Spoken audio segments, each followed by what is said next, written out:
The Voice Vista Podcast, venture by Pooja Prasoon. Welcome to Legal Heroes, podcast on candid legal conversations, an initiative by the Voice Vista Media House, where we bridge generations through conversations that decode law, celebrate legacy, and spark civic awareness. आजच्या पॉडकास्टमध्ये संपूर्ण कायदाविषयक समुदायासाठी प्रेरणास्त्रोत ठरलेल्या 2 सन्माननीय व्यक्तींचं स्वागत करताना आम्हाला अतिशय अभिमान वाटतो आहे. प्रथमतः आपल्यासोबत आहेत ॲडव्होकेट अविनाशजी भिडे, ज्यांनी 37 वर्षांहून अधिक काळ क्रिमिनल लॉ या विषयात स्वतंत्र आणि यशस्वी काम करून स्वतःचा ठसा उमटवला आहे. महाराष्ट्रातील कायदा क्षेत्रात त्यांचं नाव प्रामाणिकपणा, संघर्ष आणि सार्वजनिक सेवा यासाठी विशेष तत्वाने ओळखलं जातं. शिवाय anti corruption laws, medical negligence, organise crime control आणि कन्झ्युमर प्रोटेक्शन या विषयांचा त्यांचा विशेष अभ्यास आहे. 2.5 लाख वकिलांचं प्रतिनिधित्व करणाऱ्या बार काउन्सिल ऑफ महाराष्ट्र आणि गोवा या संस्थेचं अध्यक्षपद 2दा भूषणाचा सन्मान त्यांना प्राप्त झाला असून वकील भूषण आणि लाईफ टाईम अचिव्हमेंट अवॉर्ड अशा पुरस्कारांनी त्यांना गौरवण्यात आलं आहे. त्यांनी अभ्यासपूर्ण लिहिलेलं practical hints for criminal trial हे पुस्तक वकिली क्षेत्रात लोकप्रिय असून त्याची 2री आवृत्ती आता ऑल इंडिया रिपोर्टर नागपूर तर्फे प्रकाशित होत आहे. याशिवाय शिक्षण, संस्कृती आणि वारसा याची धुरा सांभाळताना सेंट्रल हिंदू मिलिटरी एज्युकेशन सोसायटीचं कार्याध्यक्षपद, कलानिकेतन, चित्पावन ब्राह्मण संघ, अखिल ब्राह्मण मध्यवर्ती संस्था अशा मान्यवर संस्थाचे ते विद्यमान अध्यक्ष आहेत. आजच्या चर्चासत्रात त्यांच्यासोबत नाशिकच्या कायदा क्षेत्रातील अत्यंत आदरणीय व्यक्तिमत्व ॲडव्होकेट अतुल वसंतराव गर्गे आहेत. साधारणतः 1996 म्हणजेच गत 29 वर्षापासून नाशिक जिल्हा न्यायालय अंतर्गत विविध विषयांमध्ये त्यांच्या कायदाविषयक ज्ञानाचा प्रभाव उल्लेखनीय राहिला आहे, ज्यामध्ये school tribunal, cooperative court, registrar of cooperative, charity commissioner, multi-state schedule bank, arbitration tribunal आणि सिव्हिल कोर्ट या विषयात सतत कार्यरत राहून न्यायासाठी त्यांनी प्रामाणिक प्रयत्न केले आहेत. गत 14 वर्षापासून ते महाराष्ट्र इंडस्ट्रियल डेव्हलपमेंट कॉर्पोरेशन म्हणजेच MIDC नाशिकचे कायदेशीर सल्लागार म्हणून कार्यरत आहेत.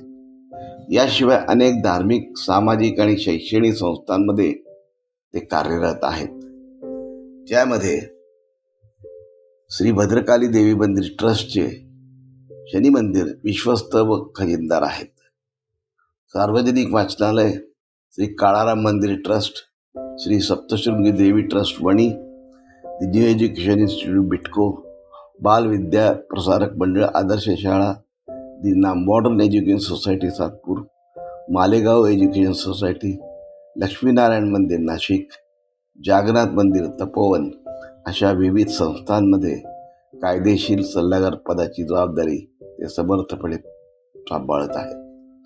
आज चॅरिटी कमिशनर ॲक्ट या अत्यंत महत्त्वाच्या आणि बऱ्याचदा गैरसमजाच्या गर्तेत सापडलेल्या विषयावर हे सन्माननीय पाहुणे मुक्त चर्चा करणार असून संस्था नोंदणी, संस्था आणि सदस्य यांचे अधिकार, नियम आणि नागरी सहभाग या बाबींची उकल करणार आहेत. मित्र हो, ही केवळ चर्चा नसून हा एक मास्टर क्लास आहे, ज्यायोगे कायदा, सत्ता केंद्र, प्रशासन आणि सामान्य नागरिक यातील नातं, अधिकार आणि जबाबदारी याबाबत आपण ज्ञान प्राप्त करणार आहोत. चला तर मग कोर्टरूम ऑफ आयडियाजमध्ये प्रवेश करूयात.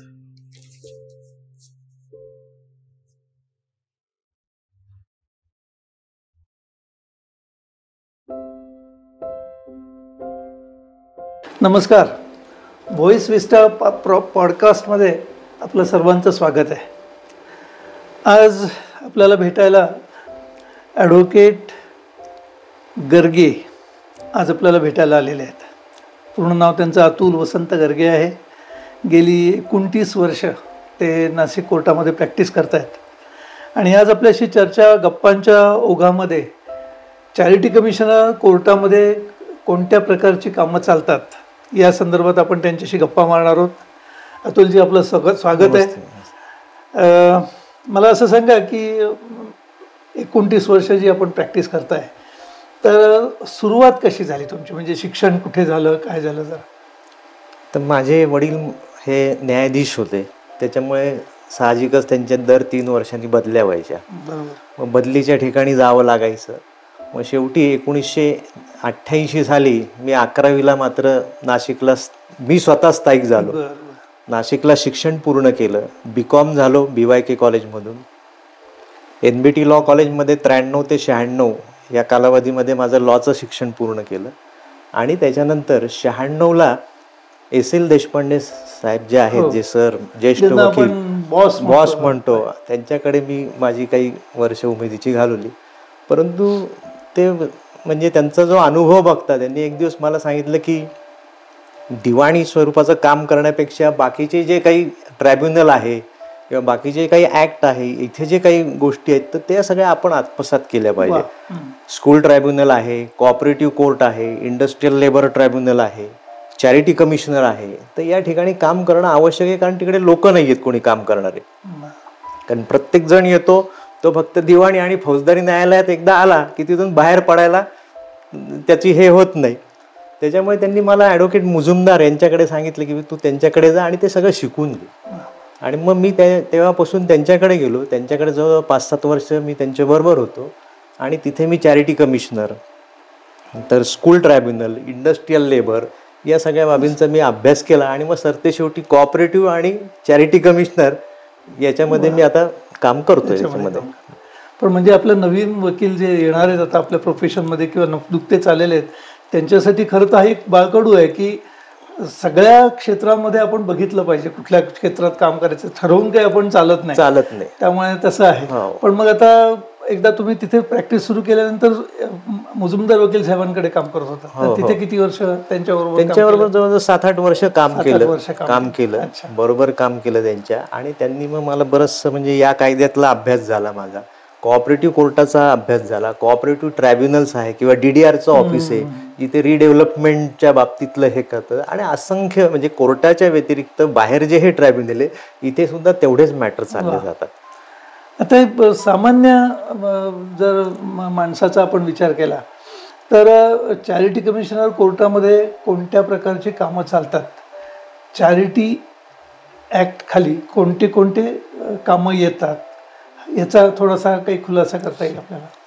आता हा जो कायदा आहे हा सार्वजनिक विश्वस्त कायदा, याचं पूर्वीचं नाव होतं मुंबई सार्वजनिक विश्वस्त कायदा, म्हणजे बॉम्बे पब्लिक ट्रस्ट ॲक्ट 1950. आता 1950ला महाराष्ट्र राज्य नव्हतं. महाराष्ट्र राज्याची स्थापना झाली 1960मध्ये. त्यावेळेला बॉम्बे स्टेट होतं, म्हणजे गुजरातपासून तर खाली मुंबईपर्यंत. म्हणून हा कायदा त्यावेळेला बॉम्बे पब्लिक ट्रस्ट ॲक्ट हा महाराष्ट्र राज्याला आणि गुजरात या दोघांनाही लागू होता. त्याच्यानंतर काळाच्या ओघात महाराष्ट्र राज्य झालं, त्यांनी ते नाव बदललं, महाराष्ट्र पब्लिक ट्रस्ट ॲक्ट असं आलं. पण याच्यामध्ये सामान्यतः ट्रस्टची नोंदणी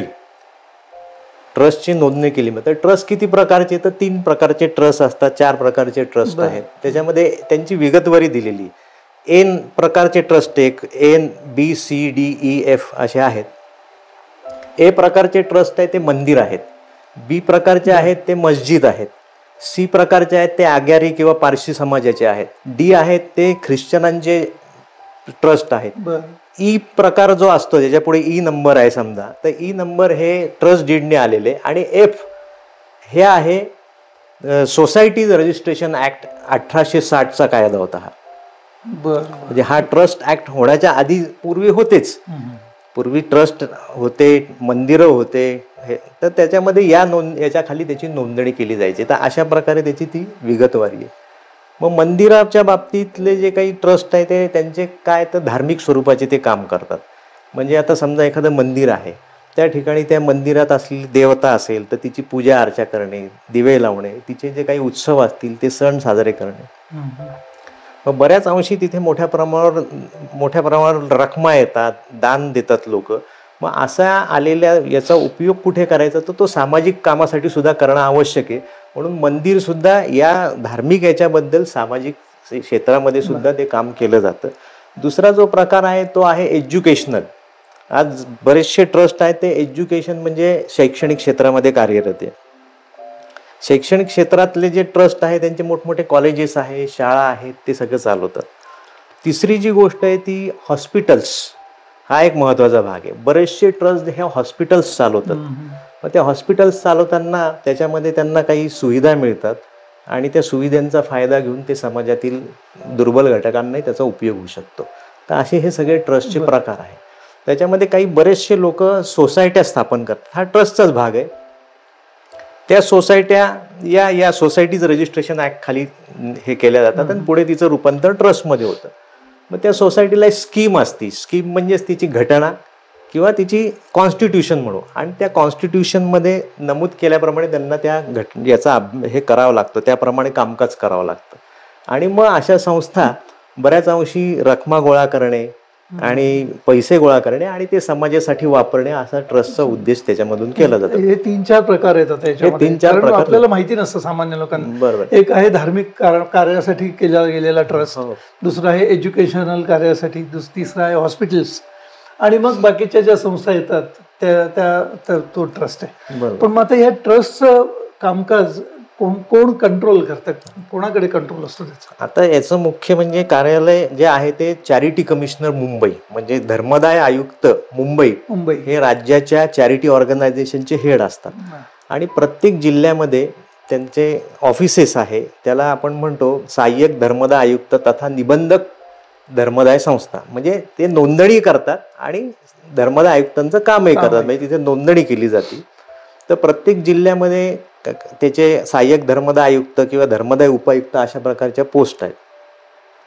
आता नाशिक म्हणा किंवा अमरावतीमध्ये हे जे काही डिव्हिजन आहे, इथे ॲपिलेट कोर्ट आहे, म्हणजे joint charity register, joint charity commissioner यांचे कार्यालय. म्हणजे इथे खाली जर असिस्टंट चॅरिटी कमिशनर असेल तर जॉईंट चॅरिटी कमिशनर पण प्रत्येक जिल्ह्याच्या ठिकाणी नाही, प्रत्येक जिल्ह्यात नाहीये. हा फक्त काही डिव्हिजनल रेव्हेन्यू डिव्हिजन जे आहे तिथे आहे. म्हणजे नाशिकला आहे, ठाण्याला आहे, अमरावतीला आहे. तर म्हणजे अपिलाला जाण्याची गरज, वरती मुंबईला जाण्याची गरज नाही. तर नाशिकमध्येच ते धुळे, जळगाव, नंदुरबारसाठी नाशिकला लोक येतात त्याच्यामध्ये. आता मला सांगा की खाजगी ट्रस्ट आणि सार्वजनिक ट्रस्ट, काही वेळेला काही कुटुंबाचे ट्रस्ट असतात, खाजगी ट्रस्ट असतात, याच्यात काय फरक आहे? हा, आता खाजगी ट्रस्ट किंवा कौटुंबिक ट्रस्ट जे असतात ते भारतीय ट्रस्ट ऍक्ट म्हणजे इंडियन ट्रस्ट ऍक्ट 1882 आहे, त्याच्यानुसार ते गव्हर्न होतात. आणि हा जो ट्रस्ट आहे हा सार्वजनिक विश्वस्त व्यवस्था म्हणजे पब्लिक ट्रस्ट ऍक्ट. म्हणजे एखाद्याची जर मालमत्ता असेल, स्थावर जंगम मिळकत असेल आणि त्याला जर तो ट्रस्ट करायचा असेल तर तो ट्रस्ट करू शकतो. पण तो ट्रस्ट फक्त त्याच्या घरातल्या लोकांसाठी किंवा बेनिफिशरी त्याच्या कुटुंबातले लोक असतात पब्लिक ट्रस्ट ऍक्ट मध्ये, आपलं प्रायव्हेट ट्रस्ट ऍक्ट. आणि पब्लिक ट्रस्ट मात्र हा यांच्याकडे नोंदवावा लागतो आणि त्याच्यामध्ये सगळे बेनिफिशरी असतात, पब्लिक ॲट लार्ज. पण म्हणजे खाजगी ट्रस्ट सुद्धा रजिस्टर करावा लागतोच? हो, तो रजिस्टर करावा लागतो, पण तो सब रजिस्ट्रारच्या ऑफिसला त्याचं रजिस्ट्रेशन केलं जातं आणि तो त्या कुटुंबातील व्यक्तींसाठी त्याच्यातला बेनिफिशरी तो असतो. आणि पब्लिक ट्रस्ट मात्र हा चॅरिटी कमिशनरकडे रजिस्टर करावा लागतो आणि पब्लिक ॲट लार्ज त्याचा बेनिफिशरी असतो त्याच्यामध्ये. आता हे जे ट्रस्टी मंडळ जे असतं मग त्यांच्या काय जबाबदाऱ्या असतात? आता मुख्य म्हणजे ट्रस्ट रजिस्ट्रेशन आपण करतो त्यावेळेला तो ट्रस्ट अस्तित्वात येतो, त्याच्यामध्ये ट्रस्टी नेमले जातात, म्हणजे तेच देतात की बाबा हे आमचे ट्रस्टी आहे. मग असे ट्रस्टी नेमले गेल्यानंतर त्या घटनेप्रमाणे कामकाज करण्याची जबाबदारी ट्रस्टींची असते. आणि मुख्य म्हणजे 2 महत्त्वाच्या जबाबदाऱ्या अशा आहेत की त्याच्यामध्ये दरवर्षी ऑडिट करणं आणि ते ऑडिट ट्रस्ट ऑफिसला दाखल करणं.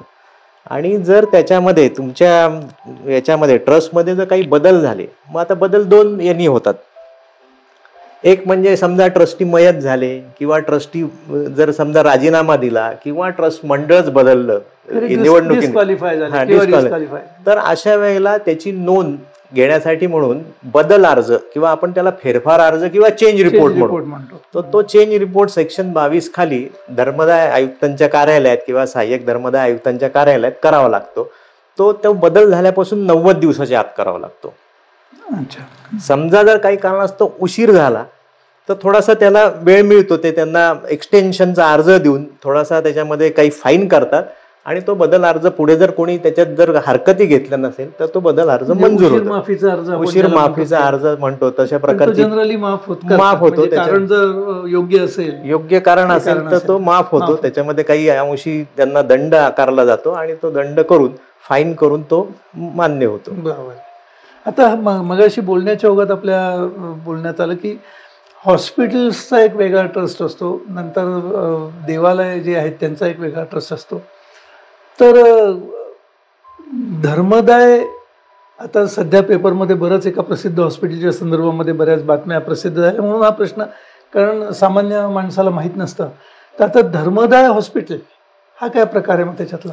आता धर्मदाय हॉस्पिटल म्हणजे ज्यांची नोंदणी या कायद्याखाली झालेली आहे. अच्छा. त्यांना धर्मदाय हॉस्पिटल म्हणतात. म्हणजे आता इथे सुद्धा बरेच धर्मदाय हॉस्पिटल्स आहेत, नामको जे आहे. तर त्याच्यामध्ये त्यांनी असं हे केलेलं एक सेक्शन 41AA म्हणून त्याच्यात इन्सर्ट केलेलं आहे की ज्या हॉस्पिटलची नोंदणी या कायद्याखाली झालेली आहे त्यांना कंपल्सरी 10% त्यांच्याकडचे बेड्स किंवा खाटा आहेत ते रिझर्व्ह ठेवावं लागतात. मग ते कोणासाठी? तर निर्धन लोक जे असतील, म्हणजे त्यांचा एक क्रायटेरिया दिलेला आहे की बाबा पोवर्टी लाईन खालचे किंवा यांचं उत्पन्न समजा एक 5,000 25,000 काय आहे, आणि एक दुर्बल घटकांसाठी. आणि मग त्याच्यामध्ये त्यांना फ्री ऑफ कॉस्ट मध्ये किंवा अगदी थोड्या किमतीमध्ये सबसिडी असे त्यांच्यावर उपचार करावे लागतात. त्याच्यामुळे बऱ्याच लोकांना असं माहित नसतं की बाबा आता जर आजारी पडले किंवा काही जर ऑपरेशन करण्याची वेळ आली तर कुठे करायचं. काही वेळेला ते सिव्हिल हॉस्पिटलला जातात. तर असं नाही, चांगले हॉस्पिटल जे याच्या खाली नोंदवलेले आहेत तिथे सुद्धा तुम्हाला चांगल्या प्रकारची सुविधा मिळते आणि त्या सुविधेचा उपयोग करून घेता येतो. त्याच्यामध्ये फ्री ऑफ कॉस्ट किंवा अगदी अल्प दरात ती उपलब्ध होऊन जाते. म्हणजे काही लिमिटेड 10% किंवा 15%च असतं, बाकी सगळं ते व्यवस्थित ज्या पद्धतीने हॉस्पिटल्स, इतर हॉस्पिटल्स व्यवसाय करतात तशीच व्यवस्था. म्हणजे एखाद्या ठिकाणी जे 100 खाटांचं किंवा आपण 100 बेडचं हॉस्पिटल असं म्हटलं तर त्याच्यातल्या कंपल्सरी 10% हे राखीव ठेवावं लागतं. म्हणजे त्यांच्याकडे जर त्याचे काही नियम आहेत चॅरिटी कमिशन ऍक्टचे तर ते त्या 10% बेडसाठी म्हणा किंवा तेवढ्या जागांसाठीच लागू, तेवढ्या जागा बाकीच्यासाठी नाही. म्हणजे सरसकट धर्मादाय नाही, तसं काही नाही. तर त्या हॉस्पिटल हे फायदा घेतात किंवा त्याच्यामध्ये त्यांना बेनिफिट मिळतात गव्हर्नमेंटकडनं वेगवेगळ्या ठिकाणी. ज्या वेळेला त्यांना बेनिफिट मिळतात तर त्याचा उपयोग समाजासाठी सुद्धा होणं आवश्यक आहे, हा त्यामागचा उद्देश. त्याच्यामुळे असे जर लोक तुमच्याकडे आले म्हणजे या हॉस्पिटलकडे तर निश्चितच त्यांना उपचार झाले पाहिजे आणि म्हणून त्यांच्यासाठी हे 10% बेड्स रिझर्व्ह केले जातात. त्याच्यामध्ये लक्ष ठेवलं जातं धर्मदाय आयुक्त कार्यालयाकडनं. त्यांचं दर महिन्याला स्टेटमेंट जातं. स्वतः धर्मदाय सहाय्यक आयुक्त जाऊन त्यांच्याकडे ते बघत असतात, इन्स्पेक्शन करतात सगळं आणि तसे रिपोर्टही जात असतात. त्याच्यामुळे समाजातील जे काही दुर्बल घटक आहेत आर्थिकदृष्ट्या किंवा आणखीन बिलो पॉवर्टी लाईन खालचे लोक आहेत तर त्यांना याचा लाभ पूर्णपणे मिळतो. तो मिळतोय की नाही हे बघतात आणि तो मिळतोय का नाही याचं संपूर्ण नियंत्रण त्यांच्याकडे असतं आणि त्यांचा पूर्णपणे त्याच्यावर आपण वॉच म्हणतो तसं वॉच डॉग ते बसलेले असतात पूर्ण हे ठेवून आणि समाजातील लोकांना याचा निश्चित उपयोग होतो. आता दुसरा एक विषय जो खूप चर्चेला गेलेला आहे सध्या देशामध्ये, वक्फ बोर्ड ऍक्ट. आता खूप लोकसभेमध्ये आणि राज्यसभेमध्ये चर्चा आपण ऐकली, निर्णयही आता प्रसिद्ध झालेले आहेत. तर हा काय म्हणजे ह्याला चॅरिटी कमिशनर ऍक्ट लागू होत नाही का? वक्फ बोर्ड काय, हा काय प्रकार होता थोडक्यात सांगा, कारण विषय वेगळा आहे. पण आता आता वक्फ बोर्ड जो आहे तो आता हे जे सेक्शन मी आधी जे सांगितलं की ए म्हणजे मंदिर, बी म्हणजे मस्जिद, तर पूर्वी हे तिथे होतं त्या याच्या खाली हे ट्रस्ट रजिस्टर. पण वक्फ बोर्ड जेव्हा झाला तेव्हा हे सगळे जे मॅटर्स होते ते त्या वक्फ बोर्डाकडे गेले औरंगाबादला आणि याच्यापासून तो बाजूला झाला.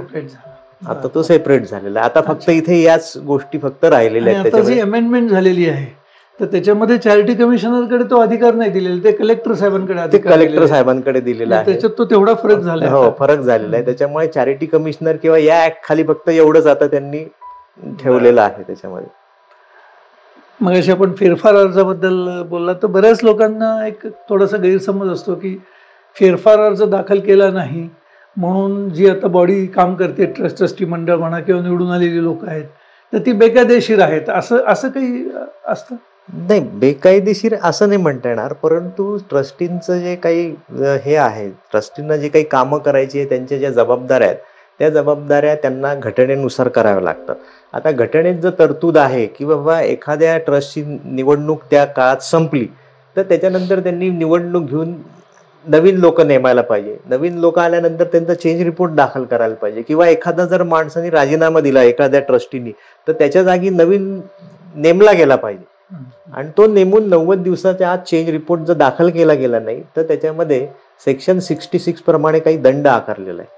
म्हणजे ती इरेग्युलरिटी आहे, हो, इरेग्युलर होईल, इलिगल नाही होणार. इलिगल नाही होणार, पण जोपर्यंत मेहरबान चॅरिटी कमिशनरचं कोर्ट ते रेक्टिफाय करत नाही, काही दंड आकारत नाही, तोपर्यंत ते इरेग्युलर म्हणता येईल. बरोबर आहे, बरोबर. परंतु त्याच्यात भाग असा आहे दुसरा, की एखाद्या ट्रस्टीला असा जर काही दंड झाला किंवा काही जर त्याच्यावर हे झालं, कारण ट्रस्टींची लायबिलिटी किंवा ट्रस्टींची जबाबदारी ही म्हणजे ते सगळेच रिस्पॉन्सिबल असतात, म्हणजे आपण त्याला संयुक्तिकरित्या आणि वैयक्तिकरित्या सगळे धरतात. तर अशा वेळेला जर अशा गोष्टी जर त्यांच्याकडनं झाल्या काही, तर त्यांच्यावर 41D म्हणून एक प्रकार आहे, 41D ची जर कारवाई झाली, तर त्याच्यामधून त्यांचं ट्रस्टीपद रद्द होऊ शकतं. म्हणजे खूपच बेकायदेशीरपणा करत राहिले केले तर 41D खाली तुम्हाला चॅरिटी कमिशनरकडे अर्ज करता येतो आणि चॅरिटी कमिशनर त्यांना त्याच्यामधून रिमूव्ह करू शकतो किंवा त्यांना सस्पेंड करू शकतो ट्रस्टी पदावर. तर हे मगाशी एक विषय आपण बोललात की ऑडिट हा विषय असतो, कारण हिशोब शेवटी आता आपण जर मंदिरांचे ट्रस्ट बघितले किंवा एज्युकेशनल इन्स्टिट्यूट्स बघितले, तर ॲडमिशनसाठी म्हणा किंवा भक्तांनी दिलेले खूप पैसे येत राहतात, तर त्याच्यावर कंट्रोल असावा म्हणून दर वर्षाला ऑडिट होणं आवश्यक असतं. आता हे जे ऑडिट आहे ते कसं, म्हणजे इंटरनल ऑडिट असतं की कायदेशीररित्या ऑडिटर नेमून ऑडिट केले जाते? आता त्या ट्रस्टची जशी जशी परिस्थिती आहे किंवा त्याचा जसा आवाका आहे त्याप्रमाणे त्या ट्रस्टनी त्यांचं ऑडिट करायचं. इंटरनल ऑडिट जरी केलं तरी त्यांना ते जे ऑडिट दाखल करायचंय तिथे ते ऑडिटरकडनं किंवा सीए कडनं. आणि आता असं झालेलं आहे की आता ऑनलाईन सगळ्या गोष्टी झालेल्या आहेत, त्याच्यामुळे कुठल्याही ट्रस्टींना किंवा कोणालाही चॅरिटी कमिशनरच्या ऑफिसला जाण्याची गरज नाही. तुम्ही घरी बसून त्या ऑडिट त्या याच्यामध्ये दाखल करू शकता. हा, फक्त त्याच्यामध्ये एक रिसिट जनरेट होती, ती रिसिट जनरेट झाल्यानंतर ती त्यांच्याकडे जाऊन त्याच्यावर रिसिव्ह करून आणायची, म्हणजे तुमचं ऑडिट सबमिट होतं. म्हणजे धर्मदाय आयुक्त कार्यालयांची वेबसाईट किंवा जे काही हे दिलेली आहे सुविधा, ती आता घरी बसून सगळं तुम्ही ऑडिट दाखल करा आणि ते त्याच्यामध्ये तुम्हाला कोणालाही दिसू शकता. तुम्हाला जर त्याचा ट्रस्ट नंबर आणि हे असेल आणि तुम्ही वेबसाईटवर गेले तर तुम्हाला त्या ट्रस्टची परिस्थिती दिसू शकते, त्यांचं ऑडिटचं सगळं हे दिसू शकतो, त्यांची लायबिलिटी काय ऍसेट आहे, म्हणजे त्याच्यात ट्रान्सपरन्सी आणण्याचा धर्मदाय आयुक्तांचा हा सगळा प्रयत्न आहे.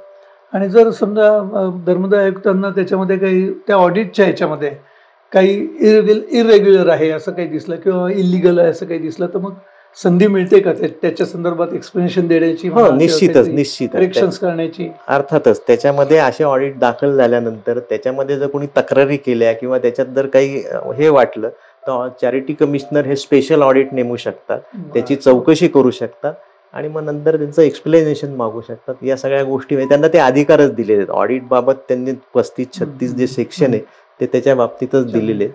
आणि त्याच्यामुळे विश्वस्तांची ही फार मोठी जबाबदारी आहे की वेळच्या वेळी ऑडिट दाखल करणे आणि ते तिथे दाखल झालं की नाही याची खातरजमा करून घेणे आणि ती जी रिसिट जनरेट होते त्याच्यावर शिक्का मारून घेणे. बरोबर, आपल्याकडे पुरावा राहतो सबमिट केले. कारण जर असे ऑडिट जर वेळच्या वेळी दाखल झाले गेले नाही तर त्याला पुढे फाईन केला जातो आणि त्याच्यामध्ये 66 सेक्शन प्रमाणे 10,000 रुपये दंडाची सुद्धा तरतूद. आणि तो जर दंड झाला तर मग एखादा तुमचा हितशत्रू असेल तर तो कोर्टात केस करून की यांना हे झालेलं, यांना आता कायमस्वरूपी कुठल्याच ट्रस्टवर येऊ देऊ नका.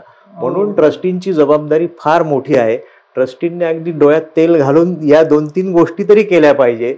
म्हणजे ट्रस्ट ही काही फक्त खुर्ची भुसवण्याचं हे नाहीये, तर त्याच्यावर असलेली जबाबदारी ही फार चांगल्या यांनी पार पाडली पाहिजे.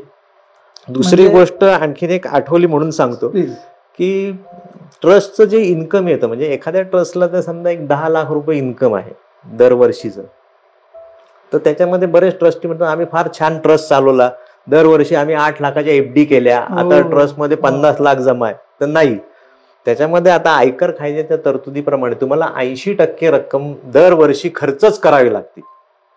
80% 80% तुमच्या उत्पन्नाच्या 80% रक्कम तुम्हाला खर्च करावी लागते. जर अशी रक्कम खर्च झाली नाही तर त्याबाबत एक फॉर्म इन्कम टॅक्स डिपार्टमेंटकडे त्याच्या आधी भरावा लागतो. मग तुम्हाला तो पुढे कॅरी फॉरवर्ड होतात.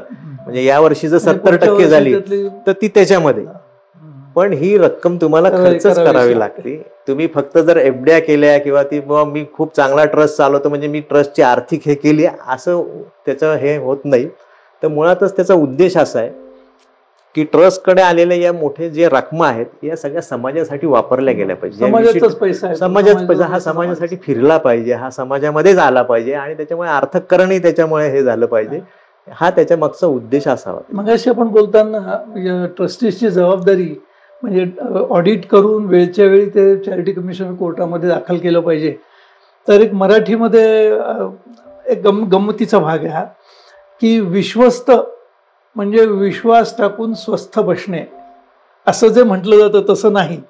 त्याच्यावरती खूप मोठी जबाबदारी आहे त्याच्यावर, आणि जर ती जबाबदारी पार पाडली नाही तर आपण म्हणालात मगाशी त्याप्रमाणे जर कोणी तक्रार अर्ज केला तर त्या विश्वस्ताला दुसऱ्या चॅरिटेबल ट्रस्टवरती सुद्धा विश्वस्त राहण्याचा अधिकार राहत नाही. ही खूप महत्वाची गोष्ट आहे जी आपल्या सामान्य प्रेक्षकांना माहीत नसते किंवा ट्रस्टी मंडळाला सुद्धा माहीत नसते ही गोष्ट, की जर माझ्या हातून काही बेकायदेशीर काम घडलं आणि ते जर सिद्ध झालं कोर्टापुढे तर इतर ट्रस्टी मंडळावरती जर मी ट्रस्टी असेल तर मला राहण्याचा अधिकार नाही. That becomes a disqualification.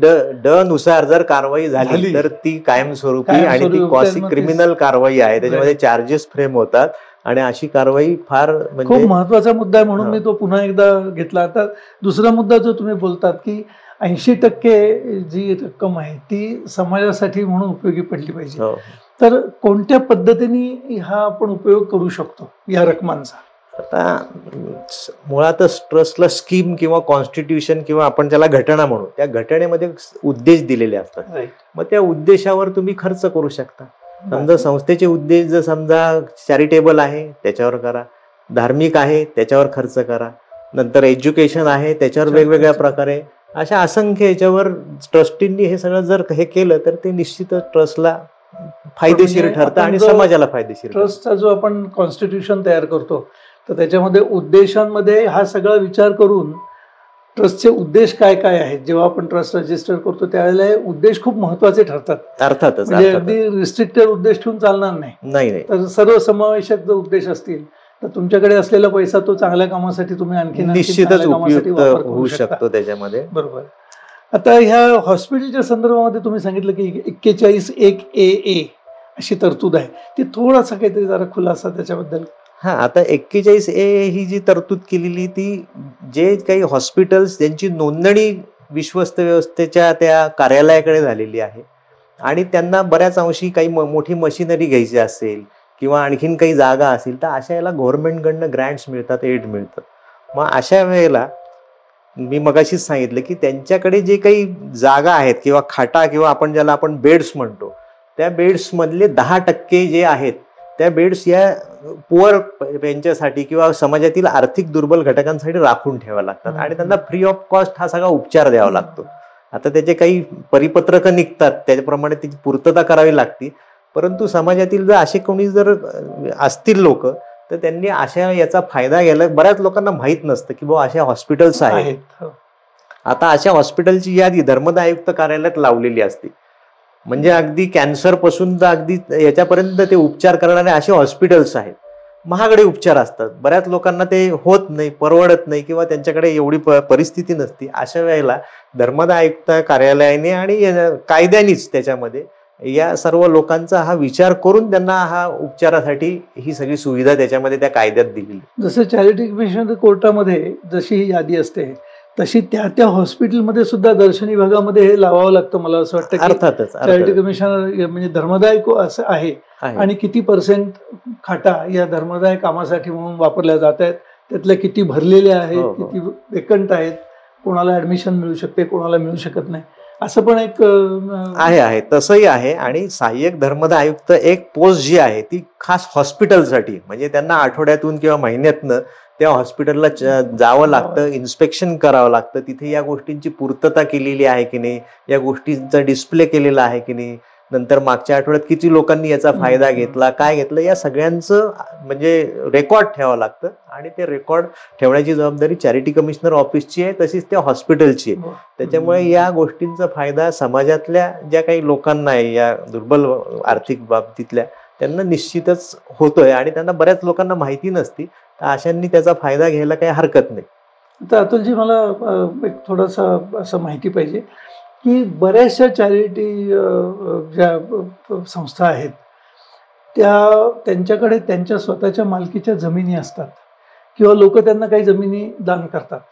तर आता ह्या जमिनींच्या संदर्भामध्ये एक तर त्या उद्देशांप्रमाणे त्याचा वापर व्हायला पाहिजे किंवा मग ते विक्री करायची परवानगी असते का, विकत घेण्याची परवानगी असते का या ट्रस्टना, त्याच्याबद्दल तरतुदी काय आहेत? आता ट्रस्टची जर स्वतःची जर मिळकत असेल एखादी, म्हणजे शेत जमीन असेल किंवा अन्य काही प्लॉट असेल किंवा काय असेल, तर ट्रस्टला जर जागा विक्री करायची असेल किंवा लॉंग लीजनी द्यायची असेल, म्हणजे जर 10 वर्षापेक्षा जर शेत जमीन असेल आणि 10 वर्षापेक्षा जर कोणाला लीजने द्यायची असेल, तर त्याच्यासाठी चॅरिटी कमिशनरांची परमिशन घेणं आवश्यक आहे सेक्शन 36 प्रमाणे. 10 वर्षापेक्षा जास्त लीज करायची असेल तर शेत जमीन आणि समजा फ्लॅट असेल, बांधीव मिळकत असेल, तर ती जर 5 वर्षापेक्षा जर असेल, 3 वर्षापेक्षा, तर 3 वर्षापेक्षा जर जास्त द्यायची असेल तर त्याच्यासाठी परमिशन घेण्याची आवश्यकता आहे. तुम्ही कोणत्या उद्देशासाठी हे देताय, ते काय करताय, कोणत्या कामासाठी देताय, ते म्हणजे त्या उद्देशांना धरून आहे की नाही, थोडक्यात काय, तर त्याच्यामध्ये मिळकत तुमची आहे, मग तुम्ही ती कोणाला देताय, त्याच्यापासून येणारं उत्पन्न काय आहे, त्या उत्पन्नाचा तुम्ही उपयोग काय करणार. समजा एखाद्याला मिळकत विकायची, मग मिळकत विकून जर समजा एक 3-4 कोटी रुपये त्याच्यातून येणार असेल, तर त्या 3-4 कोटीतनं तुम्ही करणार काय, त्याची काही नवीन जागा घेणार आहे का, तुमचं काय आणखीन बिल्डिंग बांधणार आहे किंवा विद्यार्थ्यांसाठी हॉस्टेल बांधणार आहे, या सगळ्या गोष्टी महत्वाच्या असतात. हे चॅरिटी कमिशनरचं कोण बघतं. तर हे चॅरिटी विकण्याचं तरी गरज आहे का हे पण बघितलं जातं. पहिले विकण्याची गरज आहे का, नंतर आवश्यकता का पडली, आलेले पैसे कुठल्या उद्दिष्टासाठी वापरायचे. आणि दुसरी गोष्ट म्हणजे या सगळ्या गोष्टी धर्मदाय आयुक्त ऍज अ गार्डियन, म्हणजे पालक या नात्याने या सगळ्या गोष्टी बघतात. आता विकायचे असेल तर त्याच्यामध्ये मग असं नाही करतायत की बाबा अमुक हा माणूस भेटला किंवा हा बिल्डर घ्यायला तयार आहे, याला आपण विकू, तर असं नाहीये. तर त्याची प्रोसिजर दिलेली, त्याच्यामध्ये वर्तमानपत्रामध्ये टेंडर नोटीस प्रसिद्ध केली जाते with the permission of the court. नाही, हे सगळं आधी केलं जातं, आधी त्या विश्वस्त मंडळात ठरवलं जातं, त्याच्यामध्ये त्यांची टेंडर नोटीस काढली जाते, त्याच्यामध्ये सांगितलं जातं की आता टेंडर ज्यांना भरायचंय त्यांनी भरा, आम्ही एवढ्या याला मिळकत विकणार आहे. त्याच्यामध्ये गव्हर्नमेंटचं व्हॅल्युएशन काढलं जातं, बाकीचे व्हॅल्युएशन काढले जातात. मग ते टेंडर आल्यानंतर ते टेंडर फोडले जातात, त्याच्यामध्ये त्या टेंडरमध्ये जो जास्त भरणार आहे त्याला ती विक्री करण्यासाठी म्हणून त्यांचा ठराव केला जातो आणि मग प्रपोजल दाखल केलं जातं चॅरिटी कमिशनर ऑफिसला. मग चॅरिटी कमिशनर ऑफिस परत त्यांना जर वाटलं की नाही ही रक्कम कमी वाटली, तर ते परत पेपरमध्ये नोटीस देतात की याच्या व्यतिरिक्त कोणाला जास्त द्यायचं असेल तर तुम्ही या. म्हणजे पहिले टेंडर काढताना किंवा ठराव करताना त्याची परमिशन घ्यायची. हे ट्रस्ट लेवललाच चालतं, म्हणजे विश्वस्त व्यवस्थेच्या लोकांनीच हे सगळं ठरवायचं. टेंडर्स ओपन झाली की मात्र मग हा मॅक्झिमम बोलणारी व्यक्ती आहे, आम्हाला आता यांना विकायला परवानगी. आणि मग ते घेऊन चॅरिटी कमिशनरकडे जायचं. चॅरिटी कमिशनर मग त्याच्यामध्ये ठरवतो की बाबा आणखीन संधी देतो, परत एक नोटीस देण्याची सुद्धा तरतूद आहे, म्हणजे त्यांना देता येते की याच्या व्यतिरिक्त कोणी अजून इंटरेस्टेड आहे का, याच्यावरती कोणी आणखीन रक्कम द्यायला तयार आहे का. मग अशी जर रक्कम द्यायला तयार असेल, कारण चॅरिटी कमिशनर हा पालक आहे, गार्डियन आहे, त्याच्यामुळे त्यांना जास्तीत जास्त फायदा करून द्यायचा, ट्रस्टचा फायदा कसा होईल हे ते बघण्याची जबाबदारी त्यांची असते. त्याच्यामुळे या पद्धतीने ते मॅटर्स चालतात आणि मग त्याच्यामधून पुढे ऑर्डर्स होतात. बऱ्याच वेळेला शेड्यूल 1 मध्ये तुमची नोंद आहे का, तुमचं शेड्यूल 1 आहे का तुमच्याकडे, त्याची कॉपी आहे का, असं बऱ्याच वेळेला चर्चेमध्ये बोललं जातं. हा शेड्यूल 1 काय प्रकार आहे? आता शेड्यूल 1 जसं काही आपण मिळकतीचा 7/12चा उतारा कसा असतो तसा एक शेड्यूल 1 तसा, पण याच्यामध्ये जवळजवळ 27-28 असे कॉलम आहे. मग त्याच्या कॉलम नंबर 1 मध्ये ट्रस्टचा नंबर आहे, दुसऱ्या कॉलम मध्ये ट्रस्टचं नाव आहे, तिसऱ्यामध्ये ट्रस्टचे जे ट्रस्टी होते त्यांची नावं असतात, बदललेले ट्रस्टींचे नावं घेतले जातात, पुढच्या याच्यामध्ये त्यांचे जंगम, स्थावर, मालमत्ता असे सगळे ते कॉलम्स असतात. तुम्ही जर तो उतारा उघडला शेड्यूल 1 तर तुम्हाला जवळजवळ ट्रस्टचा संपूर्ण आरसाच आहे असं जर म्हटलं आपण तर.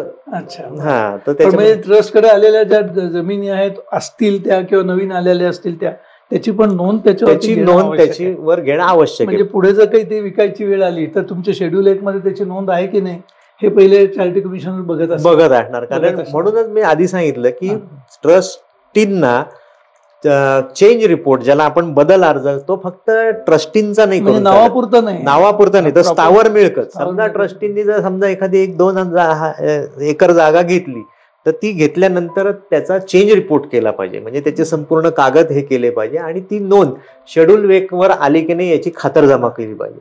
तसंच समजा मिळकत विक्री केली गेली तर ती विक्री केलेली मिळकतीचं नाव कमी करायला पाहिजे, तर त्याच्यासाठी सुद्धा चेंज रिपोर्ट दाखल केला पाहिजे. म्हणजे जरी परमिशन दिलेली असली धर्मदाय आयुक्तांनी तरी ते ट्रान्झॅक्शन झाल्यानंतर ही जबाबदारी परत ट्रस्टची आहे की चेंज रिपोर्ट देऊन एक तर जमीन घेतली की नाही किंवा विकली आहे का याची नोंद आपल्या शेड्यूल 1 मध्ये करून घेणं हे गरजेचं आहे. आता ही स्कीम काही वेळेला आता एक दुसऱ्या एका सध्याच्या काळामध्ये एका मंदिराच्या संदर्भामध्ये बराच वाद चाललेला होता आणि अध्यक्षांना काही तडकाफडकी हायकोर्टाची स्कीम होती. तर हा स्कीम हा काय प्रकार आहे? म्हणजे हायकोर्टाने एखादी स्कीम नेमली म्हणजे काय? म्हणजे स्कीम म्हणजे थोडक्यात आपण स्कीमलाच एक समानार्थी शब्द म्हणजे कॉन्स्टिट्यूशन किंवा घटना. म्हणजे त्या ट्रस्टला दिलेली नियमावली, अगदी थोडक्यात आपण साध्या शब्दात सांगितलं की नियमावली. या नियमाच्या बाहेर किंवा या कागदाच्या बाहेर जाऊन तुम्ही काम करायचं नाही. मग आता त्याच्यामध्ये जो उद्देश तुमचे धार्मिक आणि हे असेल आणि तुम्ही जर उद्या म्हणाले नाही आपण अशा प्रकारे काम करू त्याच्यात जर तो नसेल किंवा काय तर तसं करता येत नाही. आणि त्याच्यात ज्या ज्या गोष्टी दिलेल्या आहेत त्याचं तंतोतंत काटेकोरपणे पालन करण्याची जबाबदारी विश्वस्तांची. आणि अशा जर घटनेमध्ये जर तरतुदीच्या विरुद्ध जाऊन तुम्ही जर काम करत असाल तर ते काम मग त्या कामाचं पुढे हे होतं कारवाई होणार आणि त्याची संपूर्ण जबाबदारी ही विश्वस्तांवर येत असते. त्याच्यामुळे घटना आणि स्कीम याच्या बाहेर जाण्याचं योग्य नाही आणि तसं जर गेलं तर त्याचे गंभीर परिणाम पुढे भोगावे लागतात त्याच्यामध्ये ट्रस्टींना. तर चर्चेमध्ये आपण धर्मदाय आयुक्त जे आहेत किंवा असिस्टंट चॅरिटी कमिशनर म्हणा किंवा यांच्या जबाबदाऱ्या आपण काही बघितल्या की त्यांनी जर देवालयाचं असेल ट्रस्ट असेल तर त्यांच्या तिथे जाऊन इन्स्पेक्शन करणे, हॉस्पिटलमध्ये जाऊन आणखीन याच्या व्यतिरिक्त आणखीन काय जबाबदारी असतात? जबाबदाऱ्या म्हणजे आता त्यांच्याकडे बाकीचं ज्युडिशियल वर्क असतं. म्हणजे आता सेक्शन 22 प्रमाणे चेंज रिपोर्ट घेणे, नंतर 50 प्रमाणे ट्रस्टच्या घटनेमध्ये जर काही दुरुस्ती करायची असेल, काही बदल करायचे असतील तर ते प्रकरण चालवणे, ट्रस्टींच्या विरुद्ध जर काही केसेस करायच्या असतील तर त्याची परवानगी घ्यावी लागते काही अंशी, तर ते प्रकरण सगळे चालवायचे. तर हा एक भाग असतो आणि हा ऍडमिनिस्ट्रेटिव्ह भाग असतो. आणि कोणाच्या काही तक्रारी आल्या, कुठल्या ट्रस्टच्या आल्या तर त्या तक्रारींचं निवारण करणं आणि जास्तीत जास्त ट्रस्ट हा वादमुक्त ठेवण्यासाठी प्रयत्न करणं हा सुद्धा त्यांचा एक कामकाजाचा भाग आहे. कारण ट्रस्ट जर उद्या वाद सुरू झाले ट्रस्टमध्ये तर तो ट्रस्टचा किंवा त्या विश्वस्त व्यवस्थेचं म्हणजे संपूर्णपणे त्या विश्वस्तांचा वेळ, काळ, पैसा हा सगळा या वादाचं निराकरण करण्यात जातो आणि मूळ जो उद्देश आहे त्याच्यापासून त्यांची प्रगती होत नाही आणि ते तिथेच भांडत बसतात. आणि मग म्हणून वादमुक्त ट्रस्ट जी असेल ती फार लवकरात लवकर पुढे जाते किंवा त्याच्यामध्ये भरपूर प्रगती होते.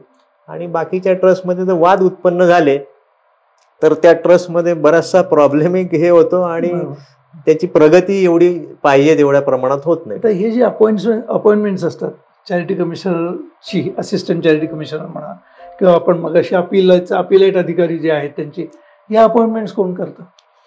आता त्या चॅरिटी कमिशनर म्हणजे चॅरिटी ऑर्गनायझेशन मधले काही लोक असतात त्याच्यामध्ये तर आणि बाकीचे जे लोक आहेत ते ज्युडिशरी मधून येतात. म्हणजे असिस्टंट चॅरिटी कमिशनर हे जे पद आहे हे आपल्या इथे JMFC जे ज्युडिशियल मॅजिस्ट्रेट फर्स्ट क्लास यांच्या लेवलचे.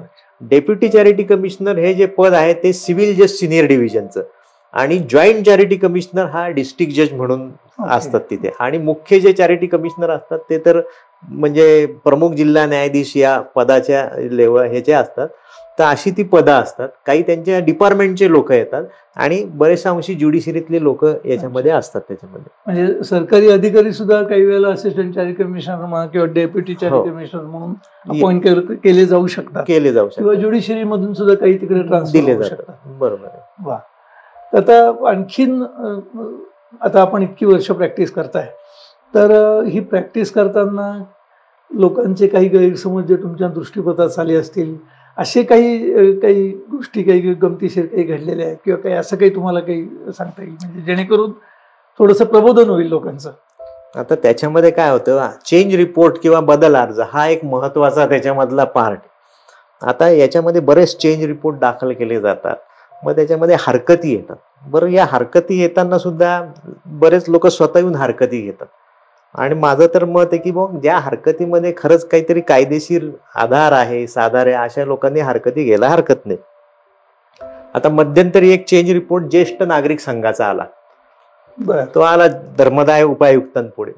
मग त्यांनी ते पाहिलं, ज्येष्ठ नागरिक हे सगळे आले होते तिथे. त्यांना म्हणे हे काय नाही. तेवढं एक त्यांच्यातलाच एक माणूस उभा राहिला आणि तो म्हणे माझी हरकत आहे. तो म्हणे काय हरकत काय? तर म्हणे त्या दिवशी मीटिंग होती, त्या दिवशी आईस्क्रीमचं वाटप करण्यात आलं आणि यांनी माझ्याकडे काही लक्ष दिलं नाही, माझी हरकत आहे याला सगळं.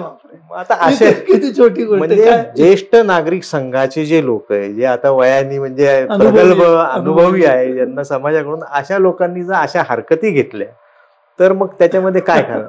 हे सगळं कोर्टापुढे झालं, हे सगळं कोर्टापुढे झालं. आता अशा वेळेला कोर्ट आणि वकीलही काही करू शकत नाही. म्हणूनच ट्रस्टींनी आपल्या जबाबदाऱ्या व्यवस्थित पाळल्या पाहिजे. छोट्या छोट्या गोष्टीवरून त्यांचा जो काही मी किंवा इगो जो आहे, त्यामुळे या सगळ्या वाद होतात. आणि हे वाद खरोखर जिथे वाद असतील, जिथे कायदेशीर मुद्दे असतील, तिथे करायला हरकत नाही. पण असे जे काही हरकती घेतल्या जातात त्याच्यामुळे सर्वात जास्त नुकसान हे त्या विश्वस्त व्यवस्थेचं होतं. म्हणजे एखादा ट्रस्टी नेमला गेलेला आहे, लोकांना माहिती असल्याप्रमाणे त्याचं कॅरेक्टर चांगलं नाही आहे किंवा पूर्वी त्याच्यावरती काही केसेस आहेत, तर अशा पद्धतीची जर एखादा ट्रस्टी नेमला गेला तर त्याच्याबद्दल हरकत घेणं हे योग्य ठरेल. कारण शेवटी ट्रस्टचा इंटरेस्ट त्याच्यामध्ये आहे की नाही हे बघितलं जातं.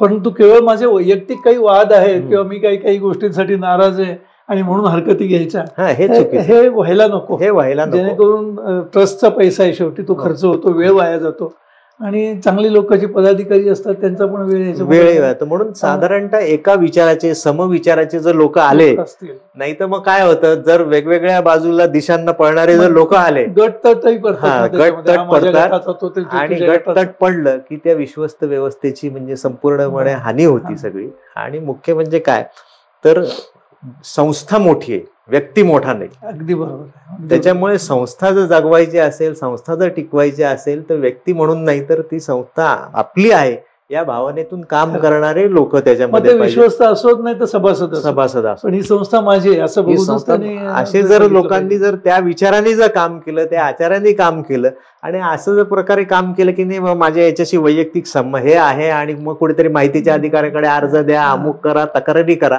तर असं करून त्याचा उपयोग होणार नाही. काही जर खरोखर त्याच्यामध्ये जर काही वाद असेल, खरोखर काही गोष्टी असतील तर करायला हरकत नाही. खूप छान. आतापर्यंत आपण या चर्चेमध्ये बऱ्याचशा गोष्टी मला पण ज्या माहिती नव्हत्या खरं तर त्याचा खूप चांगला उलगडा झाला.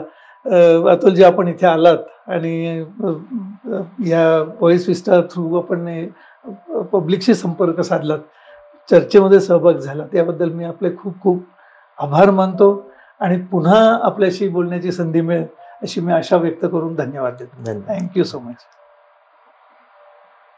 Thank you for tuning into the voice vista podcast. आप और भी इंटरेस्टिंग शो सुन सकते हैं thevoiceVista.in पर. ये शो कॉन्सेप्चुअलाइज किया है पूजा प्रसून ने, प्रोड्यूस किया है द वॉइस विस्टा ने. गेस्ट कोऑर्डिनेशन में हमारे साथ रही सुनीता जी चौहान. डिजाइन किया है टीम क्रिएटर्स डेन ने. साथ ही एडिटिंग और प्रोडक्शन के लिए धन्यवाद टीम लर्निंग बी को. प्रोमो वॉइस दिया है राहुल ढोले ने. लाइक, फॉलो और सब्सक्राइब करना ना भूले.